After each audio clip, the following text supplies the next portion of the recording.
humaine pour les jeunes au Sénégal pendant des événements connus, des événements tragiques. J'ai, pendant bien sûr ces 12 ans, fait face à des défis, dont cette violence dont vous parlez, qui est apparue de façon très grave au Sénégal.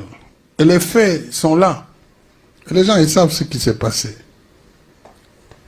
Les gens ont voulu, profitant d'une situation particulière, utiliser la violence pour arriver au pouvoir. Ce que je ne pouvais pas accepter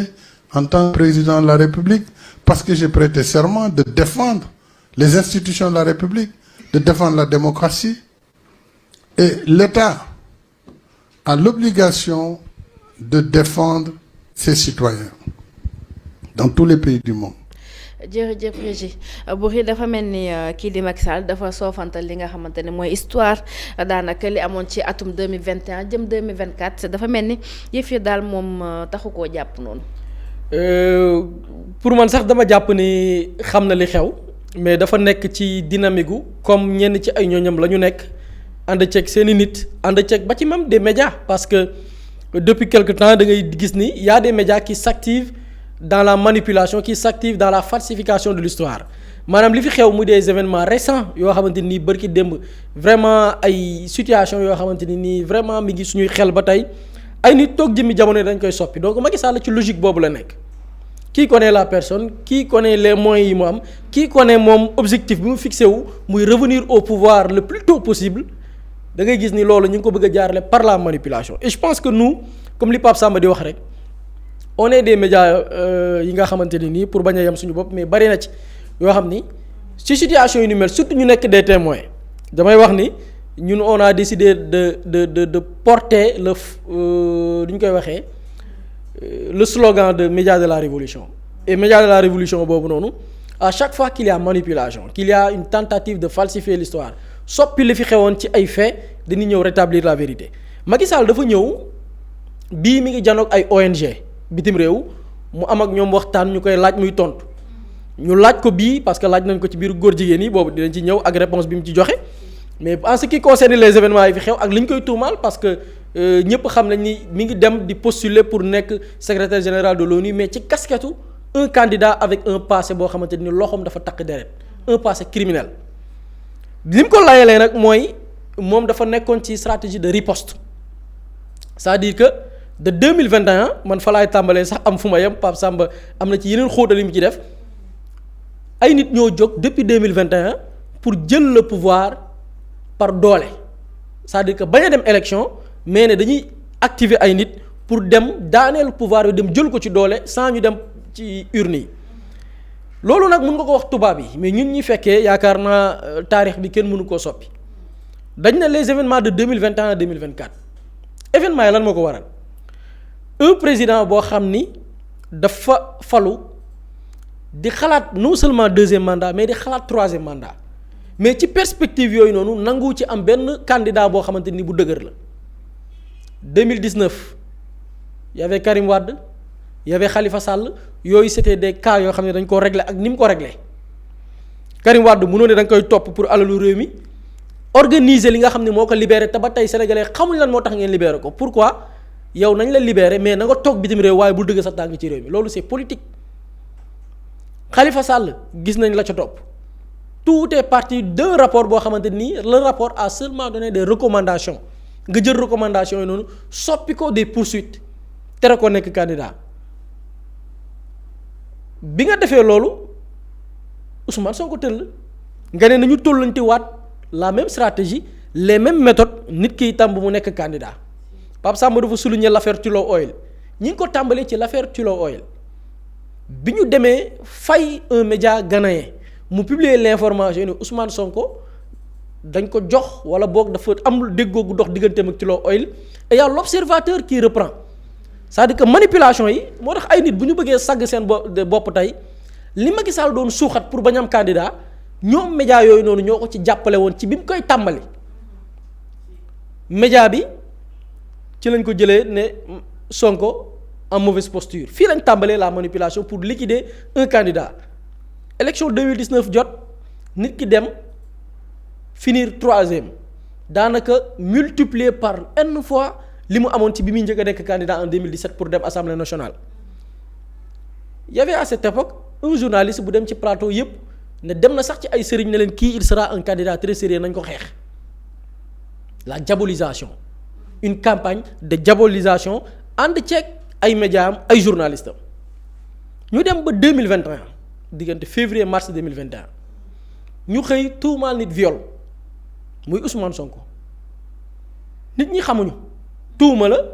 bu dee ni nit dafa jàpp ni daf koo tooñ am na droit dem porter ko fa nga xamante ni nii mooy la nga xamante ni ñoo ñi seen xam-xam màcc ci wàllum yoon bi Adji Sarr demee bañ na ko ba ñoom ñoo ne dossier privé la entre deux privés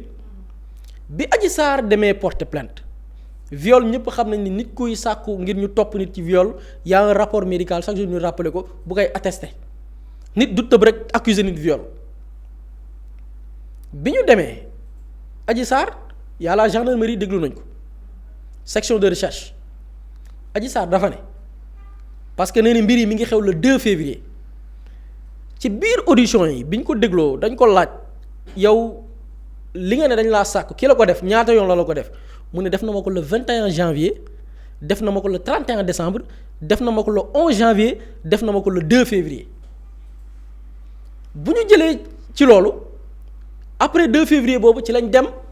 yóbbu ko ci un médecin muy Alfousseyni Gaye mu caytu ko biñ ko caytoo nu ñu jël ci événement bi gën a récent parce que nee na le 2 février ci lañ ko sàkku après 2 février ci lañ dem ci un gynécologue bi ñu demee plainte la rapport bi wax parce que rapport moo mën a prouver un viol rapport bi génn ne soxna si ci fa nga xamante ne nii xëy na fa la ñuy sàkkoo nit gisuñ ci loo xamante ne nii lu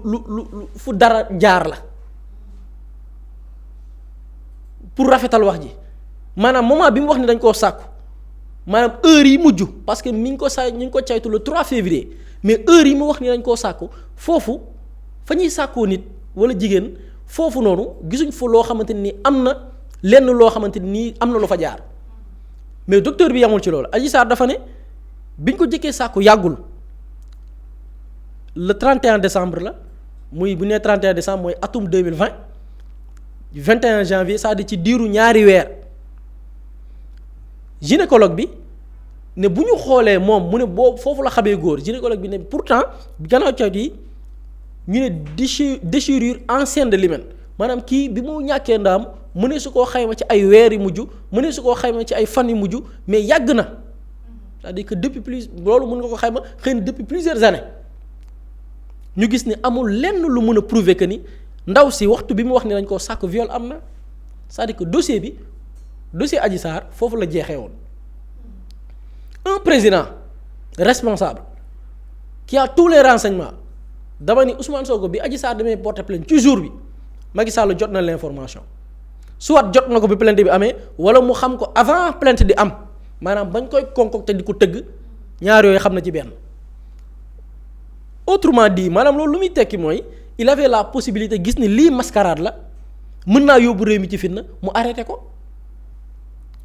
ils ont violé les droits de Ousmane Sonko parce que boobu Ousmane Sonko il était député ñu convoqué ko te summiwuñu malaanu kiiraayam loolu di violation c'est-à-dire que fii on parle de droit ay nit taxaw ne du fi am ñu ne ok d'accord procédure normale bi loolu la léegi nañ dem assemblée léegi bi ñu war a dem assemblée lan moo xew Adji Sarr dafa am ñaari ko daaneel muy l'audition les PV d'audition ak le rapport médical moo jeexal dossier bi maanaam dossier Adji Sarr même bu ñu ko transmettre woon le procureur fa la waroon yem wala dossier ba sax mënoon na yem biir section de recherche ku ne dem yoonam ñu jël dossier bu jox ko procureur boobu Serigne Bassirou Gueye moo fi nekkoon Serigne Bassirou Gueye il est magistrat Serigne Bassirou Gueye gis na dossier bi li ci nekk xam ne li dara newu ci lan la Serigne Bassirou Gueye def xam nga Ndeye Khady Ndiaye am na benn page moom am na page am c'est-à-dire que page bi nga xamante ni Ndeye Khady Ndiaye moo ko moom Pape Samba mi ngi koy junj sànq suite beauté lañ ko xamee c'est-à-dire que page bi mooy page bi suite beauté spa avec la commission de la régie am na benn page bu ñu naan spa suite beauté spa page boobu noonu mooy page yu Ndeye Khady Ndiaye boo demee adresse am fan la Sacré-Cœur la boo demee ci adresse mail di nga fa fekk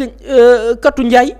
boo demee ci numéro bi di nga fa fekk 33 842 99 29 lii moo nekkoon les coordonnées de Ndeye Khady Ndiaye lii moo nekkoon page yu Ndeye Khady Ndiaye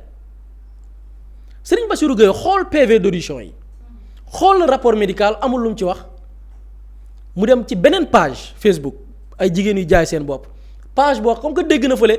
page suite beauté mu dem jël beneen page bu tudd suite massage avec capture bi Papis mën nañu ko woon Serigne Bassirou Gueye page bii la dem page bi la lañ fi bind 2 belles jeunes sexy charmantes avec yooyu noonu maanaam ay jigéen yu jaay seen bopp def ci benn numéro téléphone boo xam ne numéro bii du ay numéro Ndeye Khady Ndiaye boo fa wootee ñeneen ngay jot maanaam ay jigéen la yuy jaay seen bopp Serigne Bassirou Gueye ci page bii la dem mais yamul ci jël page bii de xam ne Ndeye Khady Ndiaye moomu ko mu capturer fa ay parce que Ousmane Sonko boobu xam nga fa la waroon dem dafa waroon dem ñu simmi malaanu kiiraayam boo ñu simmi sa malaanu kiiraay dañuy présenter député yi un rapport bii wane les PV d'audition li procureur visé ak yeneen yi nga xam ne procureur jàpp na ne war na ko ci mën a doole parce que procureur am na possibilité en dehors enquête bi moom tamit mu amaat yeneen liggéeyam ci def am na ci droit mais na koy teg ci dëgg Serigne Bassirou Gueye jël page boobu noonu jël ay photo yóbbu ko assemblée nationale Papis am na benn image boo xam ni PV yi gis nga lii PV d'enquête bi la yii photo yi la Serigne Bassirou Gueye jël yokk ko ci enquête bi capitaine Touré def lii capitaine Touré dafa ko de Serigne Bassirou Gueye moo dolli lii ci dossier bi ginnaaw bi section de recherche defee ba pare ba transmettre ko li nga xamante ni mooy les PV d'audition Serigne Bassirou Gueye moo yokk lii yëpp ci dossier bi c'est-à-dire lii li muy tekki mooy Ousmane Sonko dañoo lever immunité parlementaire am en 2021 ci loo xam ne du dëgg ci falsification de PV ñenn ñi nee nañ du dossier xam nga am na ñoom ils sont manipulateurs et wax naa ko dañuy falsifier l'histoire moo tax chronologie bi am solo ñu ne am na ñenn ci ñuy wax ne non lii image yi demul assemblée léegi nañu dem assemblée jour bi ñuy simmi malaanu kiiraay Ousmane Sonko ban PV la ñu jox les députés ne leen simmi leen malaanu kiiraayu Ousmane Sonko de pour te dire xale yu jigéen yi photo yooyu noonu dañ ne sax kii mooy Adji Sarr parce que boobu nit ñi xamaguñ koy Adji Sarr léegi nañu teewlu lan moo xewoon jour boobu noonu ak le faux et usage de faux bi ñu présenté député yi ba simmi malaanu kiiraayu Ousmane Sonko nañ ko teewlu dellu si waat. mu di lii loo xamante ni tey lu jaaruwul la xam ngeen ni kii lañ wax ne mooy Adji Sarr ñu génne ko waat fii wane ni Adji Sarr moo nekkaan ni xam ngeen ne lii ay taati neen la def xale bi jigéen bi kii lañ wax ne mooy Adji Sarr lii la ñu Assemblée nationale jox wane ni lii mooy ki nga xamante ni moo tax maanaam Ousmane Sonko attiré wu pour dem fekk ki nga xamante ne mooy Adji Sarr ñoom nee nañu amuñu lu leen leer waaye dañu ko di ndax mi ndigalul Macky Sall la Macky Sall nee na ministre de la justice mi ngi joxe information bi talaata bi def conseil ministre li mu wax du dëgg ministre de la justice bi waxul dëgg. donc dossier bi nii la demee et lii lépp dégg ngeen le parlementaire Bara Dolly Macky Sall moo joxe instruction parce que bu ko neexul lii lépp doom mais tappale yi Macky Sall moo ci ànd léegi bi ñu waree liquider Ousmane Sonko lan moo ci toppaat xam nga fii y a rien de loi le procureur Bassirou Gueye naan ku weddi gis bokk ci Bassirou Gueye organiser une conférence de presse xam nga pour wax lan ki defar PV bi gendarmerie muy capitaine Touré wérul nañu teewlu Serigne Bassirou Gueye dellu si waat ci plateau bi. nga ñëw di ko tuumaal ñu ne ci kooku jëlee ñu ne capitaine Touré capitaine Touré moo leen wax ci seen télévision ni toog na ay kilifaam jàpp ne bopp bi dafa xaw a wayadi nee na ba ñu yónnee ko benn médecin capitaine Touré moom la gendarmerie radié ne amatul dignité pour nekk ci gendarmerie capitaine Touré moom ngeen di interroger seen télé yi parce que muy wax di wax ak mu ne tekk ngeen wax mu leen relancer leen ma maanaam li ma doon wax fàttali leen ma li ma doon wax mais ku mel noonu moom la Ousmane Sonko di jël comme preuve contre Serigne Bassirou Gueye bu def 24 ans c'est pas reconnaissance ça. c'est-à-dire que pour discréditer enquête préliminaire bi ñu defoon ci ce dossier là le procureur s'est permis organiser conférence de presse di ruuma daan ni gendarme bi ko def sax wérul te kooku mun koo jaay lekk njëgam pour moom ñoom la ñu bëgg a def ñu def ko Ousmane Sonko ci lii lañ jëlee dossier am bañ na ko sax ba après duñ ko wutal juge muy Maham Diallo jox ko jël dossier bi tappale bi te bi lii di am nit ñi nee nañ lii viol amul médecins yi nga xamante ni c'est des personnes de bonne foi ne lii mënuñ ci condamner pour viol te pourtant bi ñu demee procès dañ ne effectivement viol amul te pourtant loolu mënoon nañ ko arrêter quand février 2021 si on avait un président responsable mais Macky Sall moo cautionné woon complot bi léegi situation bi bu amee ndax askan wi dafay seetaan on parle de loi respecté nañ ko ci procédure bi respecté wuñ loi autorités yi ñu dénk yaa xam ne ñun bu ñu jaaxlee ci ñoom la ñu war a dem ngir ñu defal yoon gis nañ ni cette confiance là dafa am rupture y a rupture de confiance entre les peuples ak ñi nga xam ne ñooy les dirigeants loolu bu amee ci réew xam nga lan mooy valable résistance ci lii la peuple bi jógee bi lii amee ci la ñu rey 14 personnes événement yu mars 2021 yi 14 personnes ñoo ci gaañu bi ñu gaañoo ba pare y a le ministre de l'intérieur parce que dafa am ñoo xam ni diggante mars avant le 5 am na ñu ci jot a gaañu ministre de l'intérieur Antoine Diome génn nañu déglu li mu wax ak après lan moo ciy dëgg nañ ko teewlu dellu si waat ci plateau bi. Malgré tout, des réunions, regroupements, conspirations contre l'État, des actes de terrorisme et de vandalisme sont notés. Ils relèvent de toute évidence du grand banditisme et de l'insurrection organisée. Ils constituent une violation manifeste de l'état de catastrophe sanitaire. Ils représentent des troubles inacceptables à l'ordre public. Antoine Diome gannaaw bi ñu reyee ay doomi Sénégal mu génn ay terroristes la ñu rey ñan ñooy terroristes yi léegi nañu jël entre guillemets sax laay def ñan ñooy terroristes yi dañ ma baal parce que ñi ñuy wax ni c'est la mémoire des victimes la ñuy wax les martyrs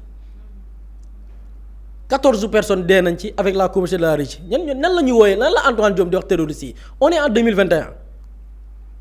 Alassane Bari 17 ans la am ñu ne kii terroriste la xale bu ndaw Cheikh Kouly 20 ans la am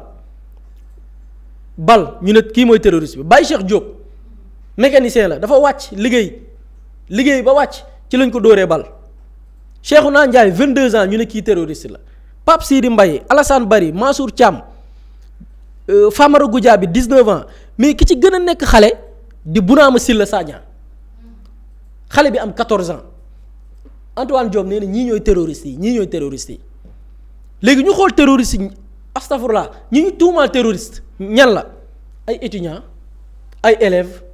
ay apprentis mécaniques ay tailleurs ay commerçants ñii la ñu jël ne ñii ñooy terroristes yi cela veut dire quoi dara du ci woon dëgg xam nga loolu c'est clair c'est-à-dire que baatu terrorisme bi Macky Sall bi mu demee démb ci fële na le di jàkkaaroog ay ONG ñii la tuumaal ni ñii ñooy terroristes yi du ma ñëwagum li ci topp on est en 2021 ay xale yu am entre 14 ans 17 ans 19 ans 25 ans Macky Sall ni ñii ñooy terroristes yi des élèves des étudiants des commerçants des tailleurs des mécaniciens bi li amee ba pare Ousmane Sonko parce que Macky dafa ne ay nit ñoo jógoon pour jël pouvoir bi par la force li ñu rey nit ñi taxul nit ñi bàyyi parce que droit de résister droit de manifester constitution moo ko garantir bi nit ñi génnee boole leen neex ak leen naqari lii moo gën a excité loo nit ñi ngir ñu gën a génn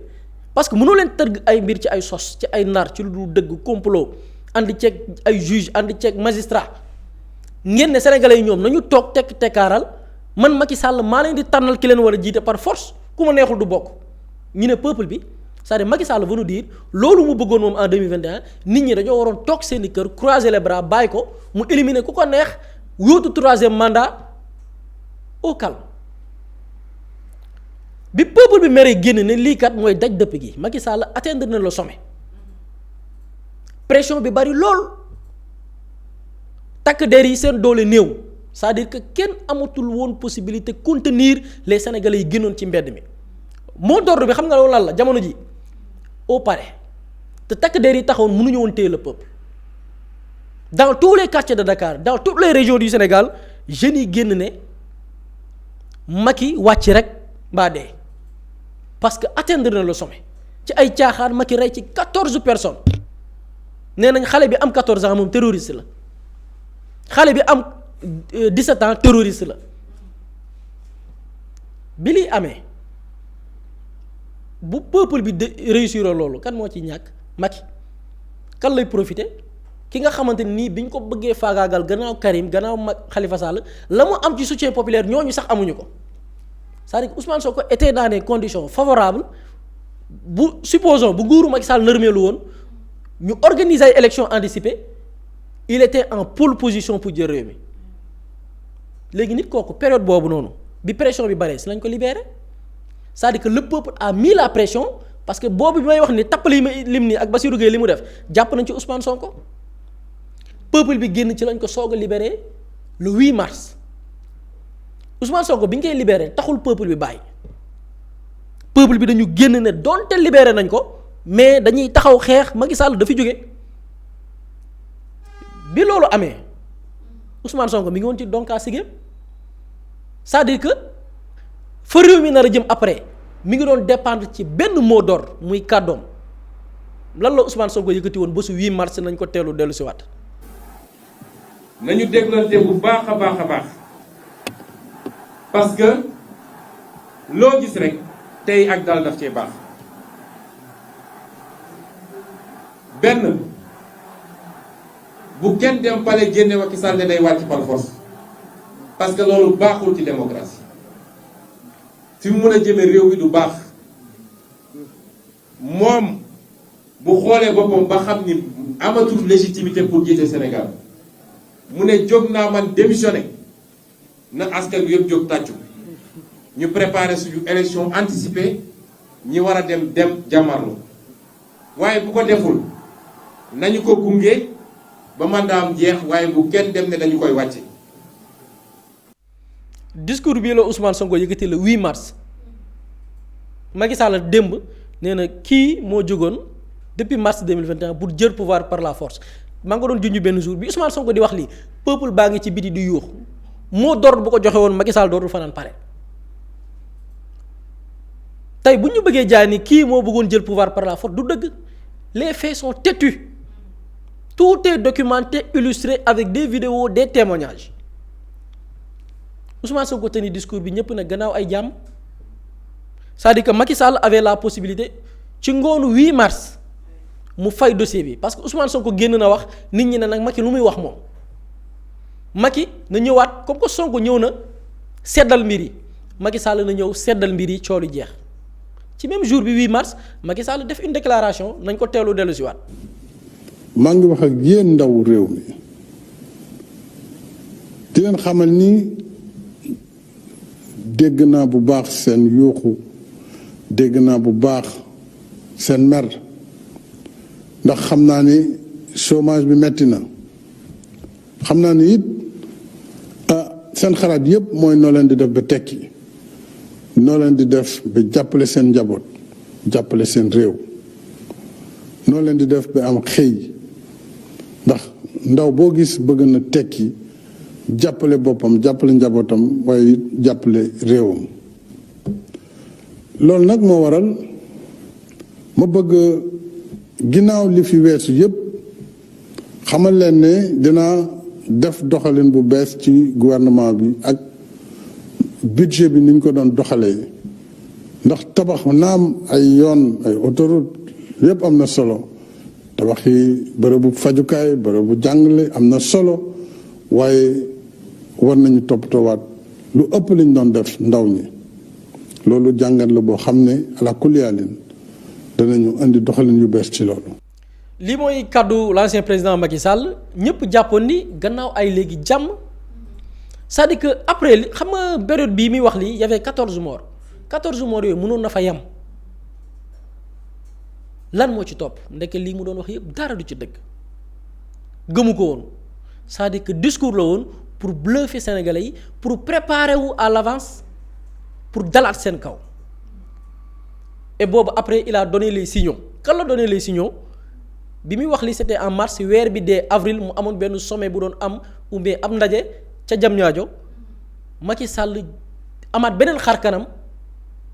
junj sénégalais ne maa ngi waaj a riposte dinaa dal seen kaw nañ ko déglu dellu si waat. Sénégal n'était pas une grande démocratie,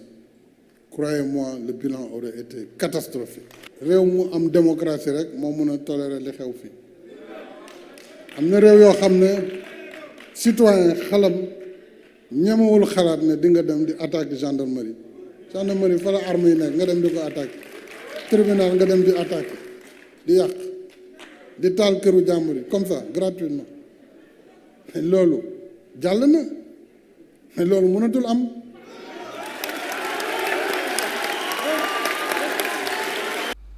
kaddu yi li muy témoigner mooy discours bi Macky Sall waxoon le 8 mars ne ndaw ñi dégg naa leen parce que li ndaw ñi génn xam nga lu muy témoigner en mars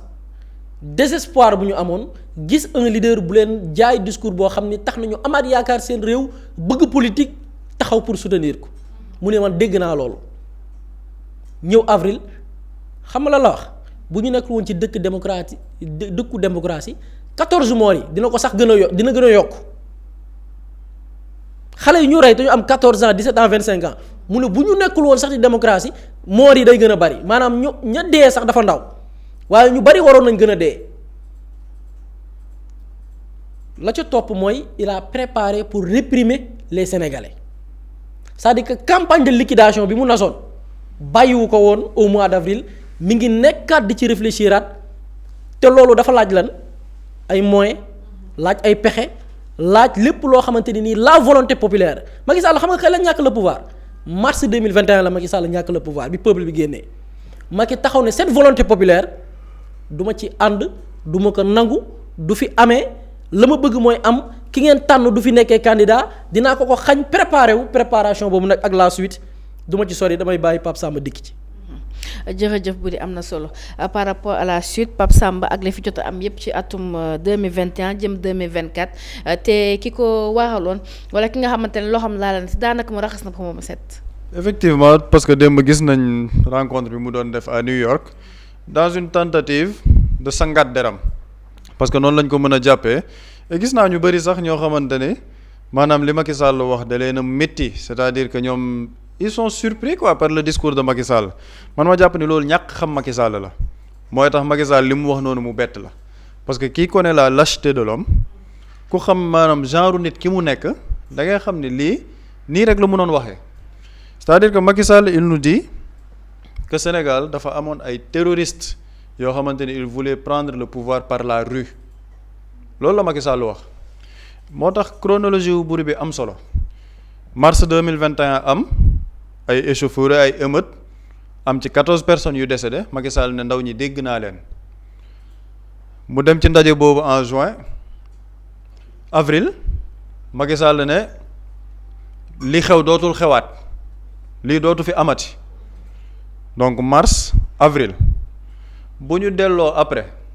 xam nga buri daf koy wax tout le temps par rapport ak manifestation yi pour pouvoir réprimer pour pouvoir faire la répression sanglante il faut nga légitimer ko il faut nga jox ko un cadre légal pour mën a dal sa kaw askan mais Macky Sall ba mu jógee ci discours am boobu dem na li fi xew du fi xewaat mais Macky Sall prox ndool boobu la jël bu ñu fàttalikoo Macky Sall a introduit une loi pour xeex terrorisme nañ dem càmbar loi boobu noonu avec la complicité de la régie parce que loi terrorisme bi ñu ngi ko publier au journal officiel le 30 juillet 2021 mars la Macky Sall def discours am avril mu ne lu fi xew dootu fi xewaat juin mu yóbbu ko à l'Assemblée nationale voté ko juillet mu publier ko journal officiel promulguer loi bi boo xoolee loi bi yi nga xamante ne yooyu la ñuy jàppee maanaam des actes terroristes les attentats et complots visés par les articles 72 et 84 du présent code les crimes commis par participation à un mouvement insurrectionnel defe naa ne loolu moom sénégalais yi léegi tàmm nañ ko de 2021 à 2024 parce que ku ñu jàppoon dañu naan da ngaa bokk ci mouvement insurrectionnel ñu ne les violences ou voies de fait commises contre les personnes et les destructions ou dégradations commises lors de rassemblements démb ci discours Macky Sall dégg ngeen ko mu naan ay nit dañoo dajaloo woon dem di yàq terre bi di yàq BRT bi on a voulu brûler l'université gis nga niñ ko prévoir ci seen code bi pour xeex lépp luy jëm ci terroriste ñu ne les enlèvements et séquestrations les destructions, dégradations et dommages visés aux articles 406 et 409, la dégradation des biens appartenant à l'État ou intéressant la chose publique, l'association de malfaiteurs, les atteintes à la vie. Gis nga yii nii yëpp xoolal la fabrication ou la détention d'armes prohibées. Xam nga lan moo tax aspect boobu am solo, la fabrication ou la détention d'armes prohibées. Xam nga ba 2023 bi répression bi ñëwee dañoo gis ñu bëri génn ne waa il y a eu des armes yu ñu utiliser ba bu ñu fàttalikoo la police nationale def conférence de presse ne on a vu des manifestants avec des armes sophistiquées. C'était prévu par cette loi terrorisme bi gis nga niñ ko la fabrication et la détention d'armes yoo xam mais c'est-à-dire que ils avaient tout fait pour préparer ko. Gis nga lii ñu ne toute personne qui recrute une autre personne pour faire partie d'un groupe ou pour participer à la commission d'un acte terroriste est puni de la réclusion criminelle à perpétuité. Lan lañ doon toppee ñoom maire Amy Dia dañ ne leen noonu doon financer ay activités terroristes et seen groupe WhatsApp yooyu sax dañ doon recruter ay nit ba am na ay nit yoo xamante ne lañ leen jàppee yow de diw da ngaa bokk ci groupe WhatsApp Pastef jàpp nañ la kon yow ci force spéciale yi nga bokk. ci massification lañ doon def. gis nga boo xoolee cette chronologie là li fi xewoon dootu fi amaat entre-temps il y a eu le fameux contrat d'armement 45 milliards nga utal affaire bi une base légale. lépp lu jëm ci terroriste léegi na nit ñi demaat ci ñu doon jàpp de 2021 à 2024 surtout 2023 bañ leen jàppee lañ leen doon coller comme motif participation à des actes terroristes, atteinte à la sûreté publique, des mouvements de foule yoo xam ne dégradation. Et le même narratif moom la ñu nekk ba léegi en 2026 Aïssata Tall Sall ba mu demee à l'Union européenne lan la wax des forces préparées entraînées terroristes pour jaxase réew mi. Macky Sall ba léegi lan lay wax dem ba muy def dans son discours dafa ne ay terroristes la ñu woon dañoo bëggoon jël le pouvoir par le biais de la rue. Donc ñoom ils sont cohérents ci seen manipulation ak seen propagande parce que dafa nekk loo xam ne dañ ko orchestré sur le plan étatique.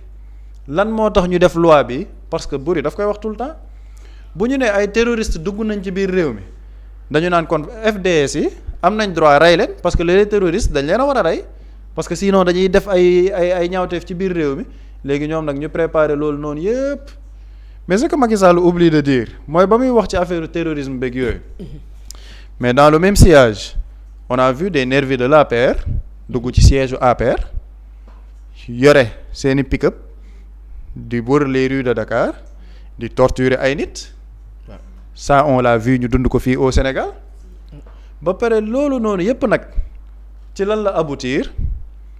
ñu ne Macky Sall voté na une loi d'amnistie foofu nag c'est très important nit ñi déglu bu baax parce que y a toute une vague de manipulation ci loi d'amnistie bi ne wooye bu ñu bëgg c'est-à-dire que Macky Sall am sañ-sañu naan affaire yi leer na on a une loi d'amnistie nañ ko abroger on saura qui a fait quoi. Gis nga loi d'amnistie boobu déjà moom mu ngi ne il l'a voté contre son camp alors que c'est son camp qui est l'initiateur de la loi d'amnistie moom Macky Sall. Loi d'amnistie bi après dañ ko yóbbu au niveau de l'Assemblée nationale bañ ko yóbbee au niveau de l'Assemblée nationale parce que la manipulation de Macky Sall dafa bëgg a gëmloo nit ñi ne loi d'amnistie bi ñi nekk fii actuellement au pouvoir ñoom la bénéficier c'est ça cette manipulation parce que mu ngi ne moom en tant que chef de l'État dafa bëggoon préserver le pays bañ ko yóbbee à l'Assemblée nationale la loi ci amnistie bi ça a été voté par la majorité de l'Assemblée nationale 94 députés dont les membres de la majorité parlementaire mu nekkoon ñoom APR Benno Bokk Yaakaar les députés de l'opposition dañoo voté contre cette loi d'amnistie lan moo tax ñu voté contre cette loi d'amnistie parce que dañu ne cette loi d'amnistie dafay nëbb lépp li nga xamante ne ay crimes de sang la woon léegi loolu il est important ñu dem ci loi d'amnistie bi lan la ñu prévoiroon avec la complicité de la régie parce que bu ñu delloo ci loi d'amnistie boobu loi d'amnistie bi ñu ngi ko publier le 13 mars 2024 boo xoolee ci exposé des motifs bi ñu ngi naan dans le souci wala dans le but d'apaisement du climat politique et social, de renforcement de la cohésion nationale et de consolidation du dialogue national. maanaam loolu mooy exposé des motifs maanaam cohésion nationale dialogue national pour ñan pour terroristes yi bëggoon yàq réew mi il faut que les gens xool cette maanaam ñàkk cohérence boobu ñan nga bëgg amnistie terroristes yi bëggoon yàq réew mi yi taxoon état faire face ba génnee tout l'arsenal de la police et de la gendarmerie pour mater la population mais li gën a intéressant mooy ne nañ dem ci loi d'amnistie bi lu ñu wax dañ ne sont amnistiés de plein droit tous les faits susceptibles de revêtir la qualification d'infraction criminelle ou correctionnelle commis entre le 1er février 2021 et le 25 février 2024 tant au Sénégal qu'à l'étranger se rapportant à des manifestations ou ayant des motivations politiques y compris celles faites par tout support de communication loolu mooy maanaam lépp lu xewoon du 1er février 2021 au 25 février 2024 lépp gas nañ suul lépp loo xamoon dafa nekkoon ci ay manifestations politiques parce que xam nga gars yi dañoo woote woon ay manifestations politiques ñoom ñu réprimer leen ñu ne lépp li fa xewoon foofu dañuy gas suul dañ koy amnistier lu tax 1er février 2021 mais parce que la répression ci kaawu Adji Sarr bi Buri doon rappeler sànq ça a commencé en mars 2021 ñu anticiper ko en février 2021 ñu ne léegi lépp lu xewoon de février 2021 à février 2024 suul nañ mooy dee yi am ci répression boobu noonu yëpp baale nañ ñu ne l'amnistie entraîne sans qu'elle ne puisse jamais donner lieu à restitution la remise totale de toutes les peines principales, accessoires et complémentaires, ainsi que la disparition de toutes les déchéances, exclusions, incapacités et privations de droits attachés à la peine. ñu ne amnistie bi c'est-à-dire que lépp luy indiwaat mbir yi ñuy duggaat ci coow li lépp loo xamante ni dafa concerné woon mbir mi de 2021 à 2024 nga defee ko à l'étranger wala ci biir réew mi par voie de communication lépp dañuy gas suul loolu noonu yëpp mooy lan même les crimes de sang rey yi ñu dund 14 morts yi plus de 80 yi ñuy wax loolu yëpp dañuy gas suul kenn mënatu ci dellu si waat à travers cette loi d'amnistie xam nga loi d'amnistie boobu loolu la prévoir après ñu ñëw nag ci manipulation bi nga xamante ne ñu ngi ci à travers cette abrogation de la loi d'amnistie parce que ñu ngi ne le meilleur moyen c'est d'abroger cette loi d'amnistie mais c'est comme si au Sénégal on oublie qu'il y a une décision du Conseil constitutionnel bu jëm ci loi d'amnistie boobu parce que Conseil constitutionnel Assemblée nationale dañoo voter une loi interprétative de la loi d'amnistie ñu ne dañuy clarifier yi ñuy amnistier ba pare wax yi nga xamante ni kenn mënu ko baale mooy les crimes de sang rey yi fi am torture yi fi am kenn mënu ko amnistier opposition bi dem vers le Conseil constitutionnel ne cette loi elle est anticonstitutionnelle parce que waruñ nangu une interprétation donc loi d'amnistie bi dañ ko war a bàyyi en l'état mais quelle est la décision du Conseil constitutionnel ñu dem ci la décision du Conseil constitutionnel ba ñu ñëwee ci décision am ñu ngi ne par rapport à la loi d'amnistie bu ma ko mu ngi nii sur la conformité à la constitution de l'alinéa 2 de l'article 1er de la loi attaquée parce que fekk ñu ngi naan l'interprétation ñu ne dañuy bañ interprétation bi Conseil constitutionnel dafa ne même l'interprétation jaru ko parce que loi d'amnistie bi ñu ne dans son considérant 27 considérant que le préambule de la Constitution, partie intégrante de la loi fondamentale, confère une valeur constitutionnelle aux instruments juridiques et internationaux adoptés par l'Organisme des Nations Unies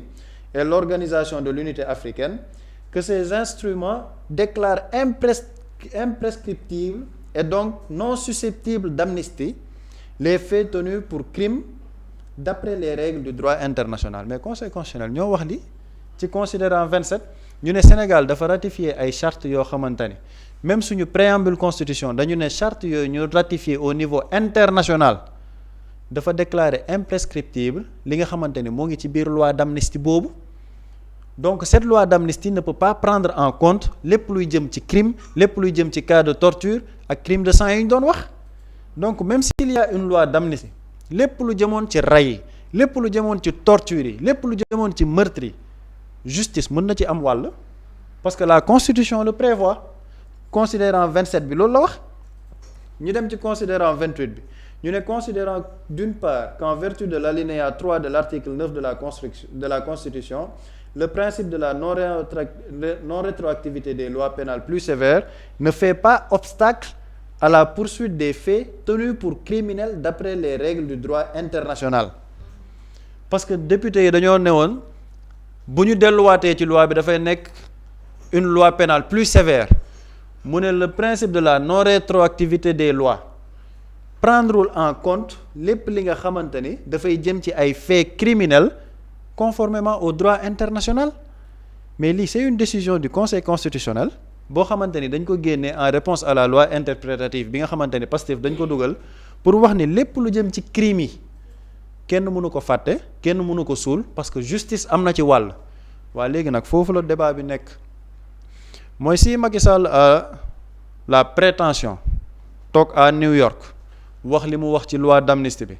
man damaa jàpp ni il ne faut pas en vouloir à Macky Sall parce que Macky Sall def na li muy def ci réew mi rey nañ ay sénégalais noot nañ benn askan mais on a donné l'avion présidentiel à Macky Sall mu génn réew mi tranquillement pendant 2 ans il n'y a aucune poursuite bu ñu teg ci kaw Macky Sall. Assemblée nationale ba ñu ne dañuy def résolution de mise en accusation loolu mujjul fenn doomu Macky Sall topp nañ ko fii ci réew mi kenn waxul mandat d'arrêt international Macky Sall amul benn poursuite bu ñu def ci kawam après tout ce qu'il a fait dans ce pays le président de la République di jàkkaarloog la presse ne moom xam na ni Macky Sall am na yu muy def ci suuf waa léegi si cette personne peut faire tout ce qu'il a fait dans ce pays là def li mu def yépp ci réew mi ñu ngi wax crime yi ñu ngi wax rey yi mu mën a toog aux Nations Unies ne nañu abroger loi bi mais c'est parce que ñi fi nekk ñoo ko may c'est parce que Macky Sall on l'a laissé dérouler et lii nag c'est pas du lii la Sénégalais yi doon xeex de pour le cas de Macky Sall parce que bu ñuy wax Macky Sall mais quelqu'un qui a été à la tête d'un régime sanguinaire rey plus de 80 personnes ba pare prémédité ko jënd ay armes wax ko junj ko Sénégalais yi def une loi pour préparer li ngay def nit ñi gis les nervis yi nekkoon ci biir terrain bi ñuy wax numéro 9 ku ñu yore ay armes ñu ne booy 14 ans terroriste la 15 ans terroriste la maire Amidia yow yaa doon financer les forces spéciales c'est-à-dire que cette personne qui a été à la tête de tout ça ñëpp xam ne dafa bëggoon nëbb ay nitam def loi d'amnistie ñu bàyyi ko tranquillement mu génn réew mi depuis 2 ans on parle des réformes de la justice il n'y a aucune réforme de la justice au contraire on nous dit qu'il faut se réconcilier maanaam Macky Sall ak li mu def yépp ak li muy nekk di wax ONU sax nañ juboo parce que sénégalais la nañ ñun ñëpp ñoo far Macky Sall garaawul bu ñu ko toppee dara au nom de la république mais au nom de la république nag Macky Sall nargue les sénégalais nargue ses victimes mu ngi leen di foowee. moom mu taxaw ne la lu njëkk jaage yaay njàkk. mais moom xam nga yow ki ngay wax ne ñi en fait ñun ñi wax nañu réconcilier ak ñoom moom nee na yéen ay terroriste ngeen da ngeen ñëwoon pour yàq réew mi te pourtant yéen la jox réew mi de maanaam moom terroriste yi mu doon jiiñ moom la jox réew mi def ak ñoom passation de serment passation de pouvoir démocratique malgré lui parce que bu ñuy fàtte ba ñu valider la liste des candidats démb ñëwoon nañ ci Macky Sall dafa tëbal élection yi ñu dem assemblée nationale pour ñu yóbbu élection yi 15 décembre 2024 mais lii yëpp qui a été à la tête Macky Sall pendant 2 ans nag on dit aux Sénégalais kenn mënul toppee dara Macky Sall léegi Sénégalais ils sont obligés de débattre ci candidature Macky Sall au niveau des Nations Unies inquiétés de rien on a l'impression que Macky Sall musul def dara ci réew mi la justice à l'arrêt décision conseil constitutionnel ne amnistie bi mënul absoudre les crimes ba tey jii ne crimes yi kenn xamul fu mu toll kenn xamul lenn rek moo ko justifier un manque de volonté politique de faire la lumière sur ce qui s'est passé leneen mënu ko justifier il y a un manque de volonté politique. il a fait la lumière sur ce qui s'est passé ndax démb lu mu wax rek leer na ndax nee na ils ont pris le peuple par la violence ko wax ji leer na. mu ngi ci narratif am maanaam li mu mës a wax ci logique am la ne Macky Sall est cohérent dans sa lâcheté maintenant nag comme on le laisse être cohérent dans sa lâcheté mais après c'est avec le peuple qu'il faut discuter parce que peuple bi bu ñu toogee di seetaan Macky Sall seen xol di métti dañu ne woon ñun ba ñuy xeex en 2024 du woon pour lii du woon pour toog seetaan Macky Sall naan ñu yéen ay terroriste ngeen ba pare toog justice amul c'est-à-dire il faut dire les termes dans ce dossier là gisuñ lu ci justice def. Malheureusement on nous dit que un gars du camp du président de la République di ñu wax ouais il faut une justice mais il faut savoir pardonner on ne fera pas une justice des vainqueurs lan mooy justice des vainqueurs donc Baye Cheikh Diop bi ñu rey bu ñu ko rendre justice c'est une justice des vainqueurs voilà les gens qui sont au pouvoir actuellement maanaam le narratif bi ñuy dérouler et c'est très dommage c'est extrêmement choquant parce que sénégalais dañ leen xeex pour teg leen foofu ñu delluwaat ci ginnaaw pour leurs intérêts crypto-personnels di doxal beneen ligne mais moo tax Macky Sall nag am fitu def li muy def nii moo tax man Macky Sall sorti wam démb bi je ne lui en veux pas parce que Macky Sall il est cohérent dafa lâche c'est un lâche c'est un criminel sanguinaire boo xamante ne il est droit dans ses bottes wax na li mu wax nag c'est parce que dañ ko bàyyi mu wax ko nag loolu rek la daa am lu ñu diggoon sénégalais yi nekkuñ ci ba Macky Sall am la prétention de tenir ce discours là bu ñuy wax les principaux wala les responsables de li nekk di xew nii il ne faut pas pointer du doigt Macky Sall il faut pointer du doigt le régime parce qu'ils ont tous les pouvoirs pour faire la lumière sur ce qui s'est passé le pouvoir exécutif et le pouvoir législatif ba tey ça ne bouge pas foofu la leen sénégalais yi di xaar. jërëjëf Pape Samba am na solo ñu jàll ci li nga xamante ni mooy ñetteelu sujet bi rek des ba tey ci génn bi nga